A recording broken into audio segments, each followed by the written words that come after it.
Alright, let's dive in. Imagine this.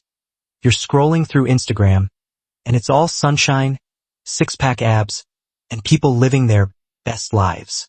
Meanwhile, you're sitting there in your sweatpants, wondering why your life doesn't look like that. Sound familiar? Here's the thing. What if I told you that chasing that picture-perfect happiness is actually making you miserable? Yeah, you heard me. That's exactly what Mark Manson says in The Subtle Art of Not Giving a F. So, what's the big idea? Manson flips the script on all that self-help nonsense about being positive 24/7 and achieving endless success. He's like, hey, life is messy, and that's okay. The real problem? We're wasting so much energy worrying about stuff that doesn't even matter, what people think of us, whether we're successful enough, or why our avocado toast doesn't look as good as the one on Instagram. And guess what? All that stress is leaving us feeling empty and unfulfilled. But here's why this book is a game changer. Instead of telling you to think positive or hustle harder, Manson gives you permission to stop caring about the wrong things. It's like he's handing you a mental decluttering guide. Focus on what truly matters to you and let the rest go. Sounds simple, right? But it's way harder than it looks, and way more rewarding. Now, who's this book for? If you've ever felt like you're drowning in societal expectations, or you're constantly trying to be perfect, or you're just tired of people pleasing, this is your lifeline. It's for anyone who's ready to stop pretending everything's fine and start living a life that actually feels real. So, are you ready to stop giving a fuck about the wrong things and start focusing on what truly matters? Stick around because we're about to break it all down. Chapter 1.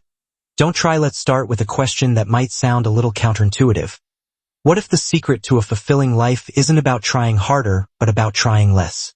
That's the provocative idea Mark Manson introduces in the opening chapter of The Subtle Art of Not Giving a fuck. At first glance, it seems almost absurd. After all, we've been conditioned to believe that success and happiness come from relentless effort, from pushing ourselves to be better, faster, stronger. But Manson challenges this notion head-on, arguing that the constant pursuit of happiness and success often leads to dissatisfaction rather than fulfillment. Think about it for a moment.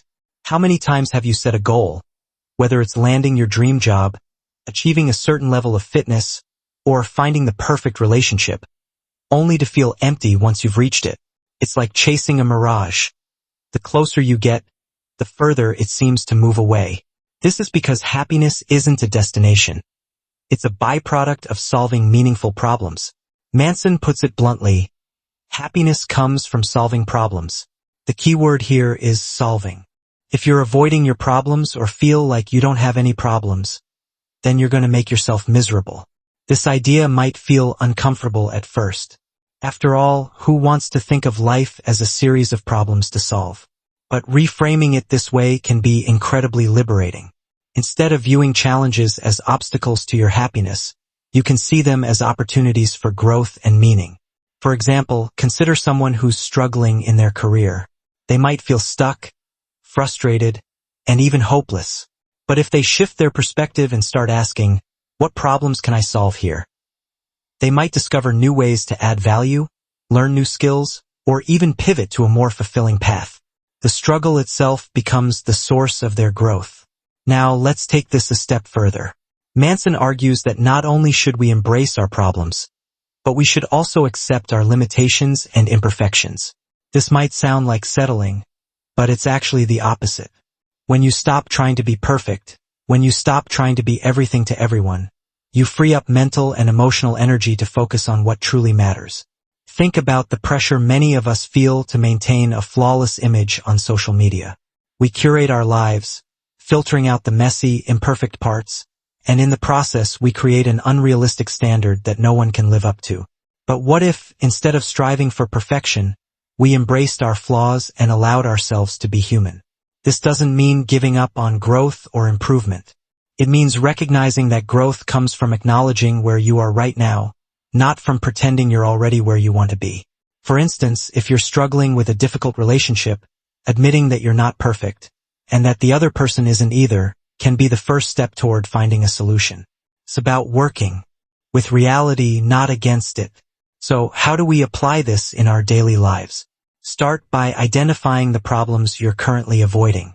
Maybe it's a difficult conversation you've been putting off, a project you've been procrastinating on, or a habit you've been trying to break. Instead of seeing these as sources of stress, reframe them as opportunities to create meaning and growth. Ask yourself, what can I learn from this? How can I approach this problem in a way that aligns with my values? Another practical takeaway is to practice self-compassion. When you make a mistake or fall short of your goals, instead of beating yourself up, remind yourself that imperfection is part of being human. This doesn't mean excusing poor behavior or giving up on accountability.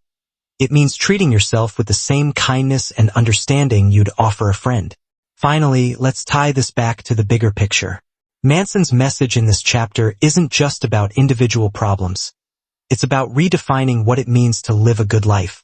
It's about shifting from a mindset of constant striving to one of purposeful engagement. When you stop trying to be happy all the time and start focusing on solving meaningful problems, you'll find that happiness comes to you naturally, not as a goal to be achieved, but as a byproduct of living authentically. As we move forward in the book, this idea will serve as a foundation for the other concepts Manson explores. It's a reminder that life isn't about avoiding struggles, but about embracing them and finding meaning in the process. So, the next time you're faced with a challenge, instead of asking, how can I get out of this? Try asking, what can I learn from this? You might be surprised at how much more fulfilling your life becomes. Chapter 2. Happiness is a problem. Let's start with a question that might seem a little strange at first. What if the pursuit of happiness is actually making you unhappy? It sounds contradictory, doesn't it? After all, isn't happiness the ultimate goal of life? This is the provocative idea Mark Manson explores in the second chapter of The Subtle Art of Not Giving a Fuck. He argues that the desire to be happy all the time creates unrealistic expectations and, ironically, perpetuates dissatisfaction. Think about it.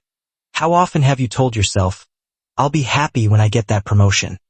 Or, I'll be happy when I lose 10 pounds, only to find that once you achieve that goal, the happiness is fleeting, and you're already chasing the next thing? This constant chase creates a cycle of discontent. Manson explains that happiness isn't a permanent state. It's an emotion, and like all emotions, it's temporary. When we set happiness as a goal, we're essentially setting ourselves up for failure because we're chasing something that, by its very nature, can't be sustained. Instead, Manson suggests that we shift our focus from trying to be happy to finding meaning in our struggles. Let's break this down with an example. Imagine two people starting a new business. One is obsessed with the idea that this business will make them happy. They envision the freedom, the success, the accolades. The other person is focused on the challenges they'll face and the problems they'll need to solve to make the business work. When the inevitable obstacles arise, because they always do, the first person is likely to feel disillusioned and frustrated. The second person, on the other hand, sees the struggles as part of the process and finds satisfaction in overcoming them. Who do you think is more likely to stick with it and ultimately find fulfillment? This brings us to one of the key takeaways of this chapter. Struggles and pain are inherent to life and essential for growth. It's a tough pill to swallow, especially in a culture that glorifies comfort and convenience. But think about the times in your life when you've grown the most. Chances are they were also the times when you faced significant challenges. Maybe it was a difficult breakup that forced you to reevaluate your priorities, or a job loss that pushed you to develop new skills. These experiences weren't pleasant in the moment, but they were crucial for your development. Manson emphasizes that it's not about seeking out pain for the sake of it, but about recognizing that pain is an inevitable part of life and learning to navigate it in a way that adds meaning. For instance, consider someone who's training for a marathon. The process is grueling. Early mornings, sore muscles, moments of doubt. But the pain isn't meaningless. It's tied to a larger goal, and that's what makes it bearable. The same principle applies to other areas of life. When you're working through a difficult project at work, or navigating a challenging relationship, the struggle becomes meaningful when it's connected to something you care about deeply. So, how do we apply this in our daily lives? Start by reframing your relationship with pain and struggle. Instead of viewing them as obstacles to happiness, see them as opportunities for growth. When you're faced with a difficult situation, ask yourself, what can I learn from this? How can this challenge help me become a better version of myself? This shift in perspective can make a world of difference. Another practical takeaway is to focus on meaningful goals rather than fleeting happiness. This doesn't mean you should never enjoy the good moments. Life is meant to be savored. But it does mean that your primary focus should be on what truly matters to you, rather than on chasing temporary highs. For example, instead of setting a goal to be happy, set a goal to build stronger relationships or contribute to a cause I care about. These goals are more likely to bring lasting fulfillment because they're tied to your values and purpose. Let's tie this back to the bigger picture. Manson's message in this chapter isn't just about individual struggles. It's about redefining what it means to live a good life. It's about shifting from a mindset of constant happiness seeking to one of purposeful engagement. When you stop trying to be happy all the time and start focusing on solving meaningful problems, you'll find that happiness comes to you naturally, not as a goal to be achieved, but as a byproduct of living authentically. As we move forward in the book, this idea will serve as a foundation for the other concepts Manson explores. It's a reminder that life isn't about avoiding struggles, but about embracing them and finding meaning in the process. So, the next time you're faced with a challenge, instead of asking, "How can I get out of this?" try asking, "What can I learn from this?" You might be surprised at how much more fulfilling your life becomes. In the next chapter, Manson delves deeper into the idea of values and how they shape our experiences. But for now, take a moment to reflect on your own relationship with happiness and struggle.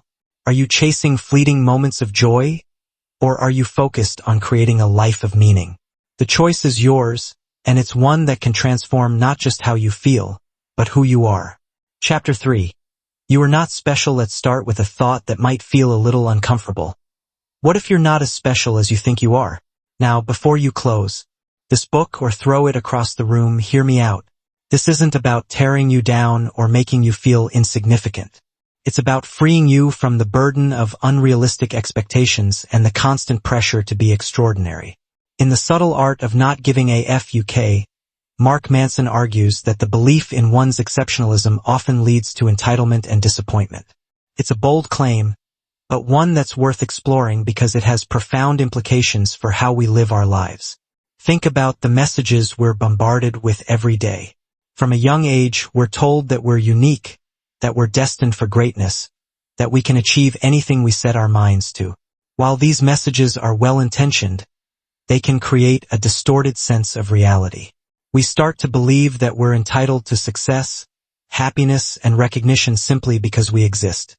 And when life doesn't deliver on these expectations, because it rarely does, we're left feeling frustrated, disillusioned, and even resentful. This sense of entitlement can manifest in various ways. For example, consider someone who believes they deserve a promotion simply because they've been with a company for a certain amount of time. When they don't get it, they might feel angry or betrayed, even if they haven't put in the extra effort or demonstrated the skills required for the role. Or think about someone who expects their relationships to be effortless and perfect, only to be disappointed when conflicts arise. In both cases, the belief in one's exceptionalism sets the stage for disappointment. So, what's the alternative? Manson suggests that we embrace the idea that we're not special, and that's okay. In fact, it's liberating. When we accept that we're just like everyone else with our own strengths and weaknesses, we can let go of the pressure to be perfect and start focusing on what truly matters. This doesn't mean settling for mediocrity. It means recognizing that we don't have to excel in every area of life to be fulfilled. Let's take a closer look at this idea with an example. Imagine two people who are passionate about music. One believes they're destined to be a world-famous rock star, and they pour all their energy into chasing this dream, often at the expense of other important aspects of their life. The other person loves music but recognizes that they're unlikely to become a superstar. Instead, they focus on enjoying music as a hobby, playing in a local band, and sharing their passion with others. Who do you think is more likely to find lasting fulfillment? This brings us to one of the key takeaways of this chapter. Accepting mediocrity in certain areas allows us to focus on what truly matters. It's about prioritizing our time and energy on the things that bring us the most joy and fulfillment, rather than trying to be exceptional in everything we do. For instance, you might be an average cook, and that's okay if cooking isn't a priority for you. Instead, you can focus on excelling in areas that are more meaningful to you, whether it's your career, your relationships, or a personal passion. Another important takeaway is the role of humility and self-awareness in personal development. Humility isn't about thinking less of yourself. It's about thinking of yourself less.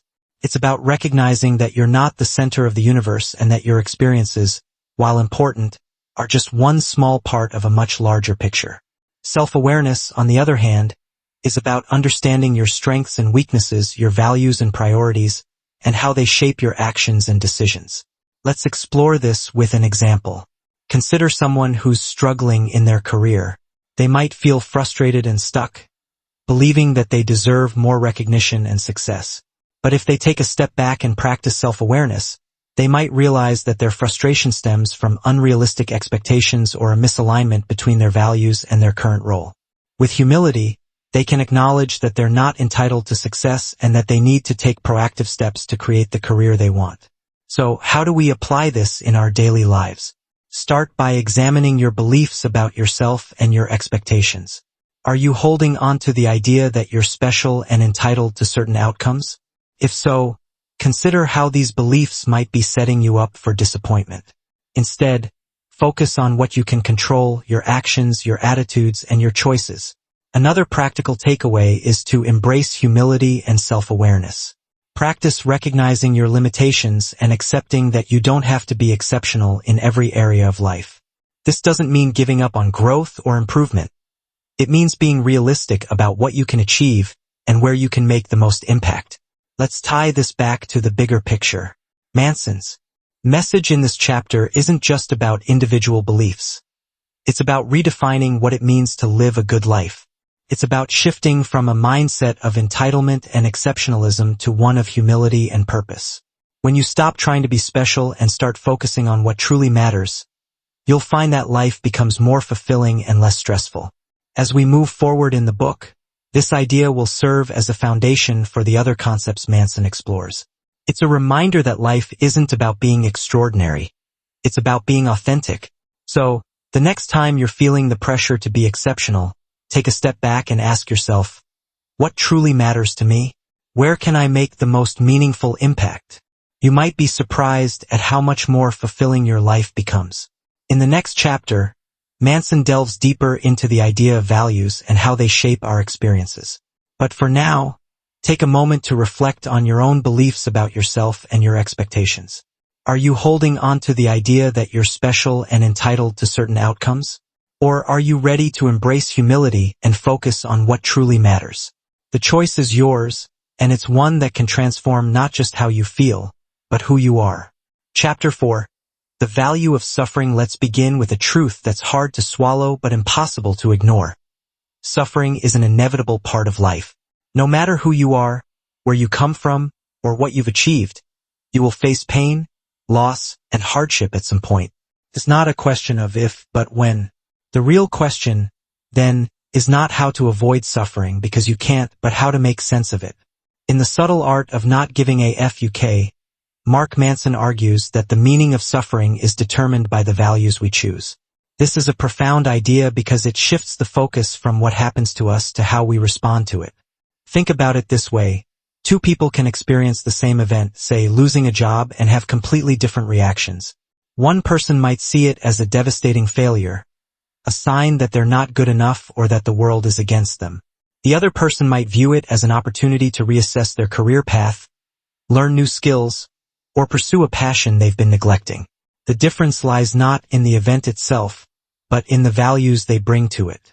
The first person might value external validation and success, while the second person values growth and self-discovery. This brings us to the core concept of this chapter. Suffering is inevitable, but its meaning is determined by the values we choose. Manson emphasizes that not all values are created equal. Some values are constructive and aligned with our true selves, while others are destructive and based on external pressures or unrealistic expectations. For example, valuing honesty and integrity can lead to meaningful relationships and a sense of self-respect, even in the face of hardship. On the other hand, valuing fame or wealth can lead to constant dissatisfaction and a sense of emptiness, no matter how much you achieve. Let's explore this with an example. Imagine two people going through a difficult breakup. One person values external validation and sees the breakup as a reflection of their worth. They might spiral into self-doubt, constantly seeking reassurance from others, and struggling to move on. The other person values self-growth and sees the breakup as an opportunity to learn more about themselves and what they want in a relationship. They might take time to reflect, seek support from friends, and eventually emerge stronger and more self-aware. The difference lies in the values they've chosen to prioritize. So, how do we choose values that are realistic, constructive, and aligned with our true selves? It starts with self-awareness. Take a moment to reflect on what truly matters to you. What are the principles that guide your decisions and actions? Are they based on your own beliefs and experiences? Or are they influenced by societal expectations or external pressures? Once you've identified your core values, consider how they shape your response to suffering. Do they help you find meaning and growth, or do they lead to frustration and despair? Another key takeaway from this chapter is the importance of embracing discomfort as a catalyst for growth. This might sound counterintuitive. After all, who wants to willingly embrace pain? But the truth is, growth rarely happens in comfort. Think about the times in your life when you've grown the most. Chances are, they were also the times when you faced significant challenges. Maybe it was a difficult project at work that pushed you to develop new skills, or a personal loss that forced you to reevaluate your priorities. These experiences weren't pleasant in the moment, but they were crucial for your development. Let's take a closer look at this idea with an example. Consider someone who's training for a marathon. The process is grueling. Early mornings, sore muscles, moments of doubt. But the pain isn't meaningless. It's tied to a larger goal, and that's what makes it bearable. The same principle applies to other areas of life. When you're working through a difficult project at work, or navigating a challenging relationship, the struggle becomes meaningful when it's connected to something you care about deeply. So, how do we apply this in our daily lives? Start by reframing your relationship with discomfort. Instead of viewing it as something to be avoided, see it as an opportunity for growth. When you're faced with a difficult situation, ask yourself, what can I learn from this? How can this challenge help me become a better version of myself? This shift in perspective can make a world of difference. Another practical takeaway is to choose values that are realistic and constructive. This means focusing on principles that are within your control and that align with your true self. For example, instead of valuing external success or recognition, value personal growth, integrity, and relationships. These values are more likely to bring lasting fulfillment because they're tied to your own actions and choices, rather than external outcomes. Let's tie this back to the bigger picture. Manson's message in this chapter isn't just about individual suffering. It's about redefining what it means to live a good life. It's about shifting from a mindset of avoidance and resistance to one of acceptance and growth. When you stop trying to avoid suffering and start focusing on the values that give it meaning, you'll find that life becomes more fulfilling and less stressful. As we move forward in the book, this idea will serve as a foundation for the other concepts Manson explores. It's a reminder that life isn't about avoiding struggles, but about embracing them and finding meaning in the process. So, the next time you're faced with a challenge, instead of asking, how can I get out of this? Try asking, what can I learn from this? You might be surprised at how much more fulfilling your life becomes. In the next chapter, Manson delves deeper into the idea of responsibility and how it shapes our experiences. But for now, take a moment to reflect on your own relationship with suffering and the values you've chosen to prioritize. Are they helping you find meaning and growth, or are they leading to frustration and despair? The choice is yours, and it's one that can transform not just how you feel, but who you are. Chapter 5. You are always choosing. Let's start with a simple but profound truth. Every decision you make, no matter how small, reflects your values and priorities. Whether you're choosing what to eat for breakfast, how to spend your free time, or which career path to pursue, each choice is a statement about what matters to you. In the subtle art of not giving a fuck, Mark Manson emphasizes that we are always choosing, whether we realize it or not. This idea is both empowering and challenging because it means that we have more control over our lives than we might think. But it also means that we can't blame others for our circumstances. Think about it this way. Every time you make a decision, you're essentially voting for the kind of life you want to live. If you choose to spend your evenings binge-watching TV instead of working on a personal project, you're prioritizing relaxation over growth. If you choose to stay in a job you hate because it's comfortable, you're prioritizing security over fulfillment. These choices might seem insignificant in the moment, but over time, they add up to shape the trajectory of your life. This brings us to the core concept of this chapter. Every decision reflects your values and priorities, whether consciously or unconsciously. Manson argues that taking responsibility for your choices is crucial for living a meaningful life. It's about recognizing that you have the power to shape your own destiny, even in the face of external constraints. For example, you might not be able to control the fact that you were laid off from your job, but you can control how you respond to it, whether you see it as a setback or an opportunity to pivot in a new direction. Let's explore this with an example. Imagine two people who are both unhappy in their careers. One person blames their boss, their company, and the economy for their dissatisfaction. They feel stuck and powerless, convinced that their circumstances are beyond their control. The other person takes a different approach. They acknowledge that while they can't change their current situation, they can take steps to create a better future. They might start by updating their resume, networking with people in their desired field, or taking online courses to develop new skills. The difference lies in their mindset. One person sees themselves as a victim of circumstance, while the other takes responsibility for their choices and their future. So, how do we take responsibility for our choices and their consequences? It starts with self-awareness. Take a moment to reflect on the decisions you've made recently, both big and small. What do they say about your values and priorities? Are they aligned with what truly matters to you? Or are they driven by external pressures or short-term desires? Once you've identified any misalignments, consider how you can make different choices moving forward. Another key takeaway from this chapter is the importance of aligning your actions with what truly matters to you. This might sound simple, but it's often easier said than done. In a world full of distractions and competing demands, it's easy to lose sight of your priorities and end up living on autopilot. For example, you might say that spending time with your family is a top priority, but if you're constantly working late or scrolling through your phone during dinner, your actions don't align with your stated values. Let's take a closer look at this idea with an example. Consider someone who values health and fitness but struggles to maintain a consistent exercise routine. They might blame their busy schedule or lack of motivation, but the truth is, they're choosing to prioritize other things over their health. By recognizing this, they can take steps to realign their actions with their values. Whether it's waking up earlier to work out, scheduling exercise into their calendar, or finding a workout buddy to keep them accountable. So, how do we apply this in our daily lives? Start by clarifying your values and priorities. What truly matters to you? What kind of life do you want to live? Once you've identified your core values, consider how well your current choices align with them. Are there any areas where you're out of alignment? If so, what steps can you take to realign your actions with your values? Another practical takeaway is to practice mindfulness in your decision-making. Before making a choice, ask yourself, does this align with my values and priorities? What are the potential consequences of this decision?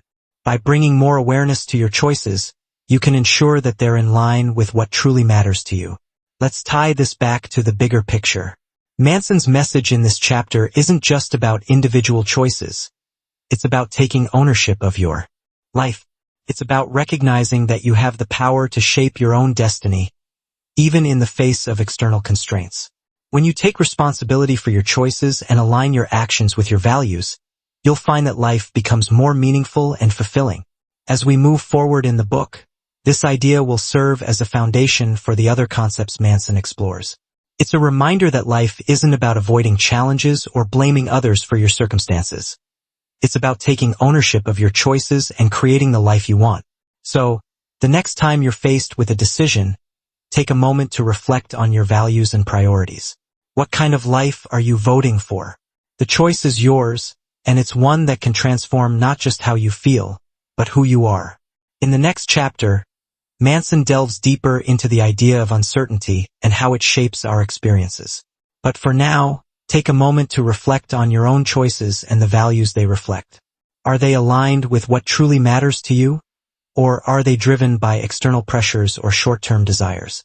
The choice is yours, and it's one that can transform not just how you feel, but who you are. Chapter 6, You're wrong about everything, but so am I. Let's start with a humbling thought. You're probably wrong about a lot of things. In fact, so am I, and so is everyone else. This might sound unsettling, but it's also incredibly liberating. In The Subtle Art of Not Giving a Fuck, Mark Manson argues that certainty is an illusion, and embracing uncertainty is key to growth and adaptability. This idea challenges our natural desire for clarity and control, but it's also a powerful reminder that life is a constant process of learning and evolving. Think about it this way. How many times have you been absolutely sure about something, only to realize later that you were completely wrong? Maybe it was a belief about yourself, like, I'm not good at public speaking, only to discover that with practice, you can become quite confident on stage. Or maybe it was a belief about the world, like, this job is my dream career, only to find out that it's not what you expected. These moments of realization can be uncomfortable, but they're also opportunities for growth. This brings us to the core concept of this chapter. Certainty is an illusion, and embracing uncertainty fosters growth and adaptability. Manson emphasizes that the more we cling to our beliefs and resist the possibility of being wrong, the more we limit our potential. On the other hand, when we remain open to new perspectives and willing to question our assumptions, we create space for learning and transformation. Let's explore this with an example. Imagine two people who are both passionate about a particular political issue. One person is absolutely certain that their perspective is the only correct one. They surround themselves with like-minded individuals, consume media that reinforces their beliefs, and dismiss any opposing viewpoints as ignorant or misguided. The other person, while equally passionate, remains open to the possibility that they might not have all the answers. They seek out diverse perspectives, engage in respectful dialogue with people who disagree with them, and are willing to adjust their views based on new information. Who do you think is more likely to grow and evolve over time? So, how do we embrace uncertainty and remain open to new perspectives? It starts with humility. Recognize that no matter how much you know, there's always more to learn. This doesn't mean doubting everything you believe or constantly second-guessing yourself. It means being willing to question your assumptions and consider alternative viewpoints. For example, if you're struggling with a difficult decision, instead of relying solely on your own judgment, seek out advice from people with different experiences and perspectives. You might discover new insights that you hadn't considered before. Another key takeaway from this chapter is the importance of questioning your beliefs. This might sound simple, but it's often easier said than done. Our beliefs are deeply ingrained, and challenging them can feel uncomfortable or even threatening. But the truth is, growth requires discomfort. Think about the times in your life when you've grown the most. Chances are, they were also the times when you were forced to confront your assumptions and rethink your beliefs. Let's take a closer look at this idea with an example. Consider someone who's always believed that they're not a creative person. They might avoid activities like painting, writing, or playing music because they're convinced they're not good at them. But what if they challenged this belief? What if they decided to take a creative writing class or try their hand at drawing? They might discover a hidden talent or, at the very least, gain a new appreciation for the creative process. The point isn't to become a master artist or writer. It's to expand your sense of what's possible and challenge the limitations you've placed on yourself. So, how do we apply this in our daily lives? Start by identifying a belief that you've held onto for a long time, something you've always assumed to be true. It could be about yourself, like, I'm not good at math, or about the world, like, success is all about hard work. Once you've identified the belief, ask yourself, is this really true? What evidence do I have to support it? Are there alternative perspectives that I haven't considered? By questioning your beliefs, you open yourself up to new possibilities and opportunities for growth. Another practical takeaway is to cultivate a mindset of curiosity and openness. Instead of approaching new experiences with certainty or skepticism, approach them with a sense of curiosity. Ask questions, seek out diverse perspectives, and be willing to learn from others. This doesn't mean abandoning your values or principles. It means being open to the idea that there's always more to learn and that growth comes from embracing uncertainty. Let's tie this back to the bigger picture. Manson's message in this chapter isn't just about individual beliefs. It's about redefining what it means to live a good life. It's about shifting from a mindset of certainty and control to one of curiosity and adaptability. When you stop clinging to your beliefs and start embracing uncertainty, you'll find that life becomes more dynamic and fulfilling. As we move forward in the book, this idea will serve as a foundation for the other concepts Manson explores. It's a reminder that life isn't about having all the answers. It's about being open to the questions. So, the next time you're faced with a challenge or a new experience, instead of approaching it with certainty, approach it with curiosity. What can you learn? How can you grow? The choice is yours, and it's one that can transform not just how you feel, but who you are. In the next chapter, Manson delves deeper into the idea of responsibility and how it shapes our experiences. But for now, take a moment to reflect on your own beliefs and the role they play in your life. Are they helping you grow and evolve, or are they holding you back? The choice is yours, and it's one that can transform not just how you feel, but who you are. Alright, let's wrap this up with a thought that might just change the way you see your life. Imagine this: you're standing in the middle of a storm. The wind's howling, the rain's pouring, and you're desperately trying to hold up an umbrella that's flipping inside out. Sound familiar? That's what life can feel like when we're constantly chasing happiness or trying to avoid problems. But here's the thing: what if the storm isn't the problem? What if the problem is that we're holding the wrong umbrella? That's the big idea Mark Manson leaves us with in The Subtle Art of Not Giving a F. A meaningful life isn't about avoiding the storm. It's about choosing the right umbrella. Something sturdy. Something that actually works for you. So what does that look like in real life? It's about figuring out what truly matters to you and letting go of the rest. Think about it. How much time and energy do we waste worrying about things that don't actually make us happy? Whether it's trying to keep up with the Joneses, chasing likes on social media, or stressing over things we can't control, it's exhausting. But when you stop caring about the wrong things and start focusing on what aligns with your authentic self, everything changes. It's like trading in that flimsy umbrella for a solid one that actually keeps you dry. Here's the kicker. This isn't about living a perfect, problem-free life. In fact, it's the opposite. Life is messy, and that's okay. The key is to embrace the mess, to see challenges as opportunities rather than obstacles. Let's say you're stuck in a job you hate. Instead of just complaining about it, you could ask yourself, what can I learn from this? How can I use this experience to move closer to what I really want? It's not about pretending everything's fine. It's about finding purpose in the struggle. Now, let's get practical. How do you actually do this? First, take a step back and think about your values. What's truly important to you? Is it family, creativity, making a difference in the world? Once you've got that figured out, start aligning your actions with those values. If family's your top priority, maybe that means saying no to extra work hours so you can spend more time at home. If creativity matters to you, maybe it's carving out time each week to paint, write, or play music. It's not about being perfect. It's about being intentional. And here's the thing. This isn't always comfortable. In fact, it's often the opposite. Growth happens outside your comfort zone, so you've got to be willing to embrace discomfort. Think about it like working out. It's not fun in the moment, but it's worth it for the results. The same goes for life. When you lean into the hard stuff, whether it's having a tough conversation, taking a risk, or facing a fear, you come out stronger on the other side. So who's this for? Honestly, it's for anyone who's tired of feeling stuck, overwhelmed, or just plain lost. If you've ever felt like you're running on a treadmill, working hard but going nowhere, this is your chance to hit the stop button and step off. By focusing on what truly matters, you'll gain a clearer sense of purpose and direction. You'll develop resilience, Not because life gets easier, but because you get better at handling it. And most importantly, you'll start living a life that feels authentic and fulfilling, not just one that looks good on Instagram. So, here's the question.